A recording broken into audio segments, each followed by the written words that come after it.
то момче е такъв, че от едно пиле не мога да убия. Аз съм чичо и го знам. Той не може да го убие, това момче.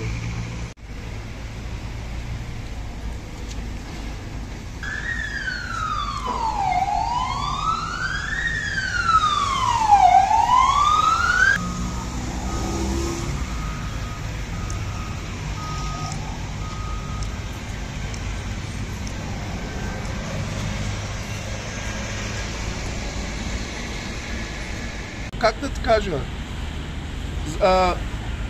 не е жена на момента, защото баща му, майка му не му дадаха в психиатъра, защото нашето малцинство, като лягаш на психиатъра, няма да ни дават да са жени. Разбираш, ще каже, че е луд, няма да го дадат да са жени. Между нас се събрахме пари, 1000 лева, дадахме Лазар Базнаков. Той отказа да дойде на дело. Няма да дойде на дело и взима парите.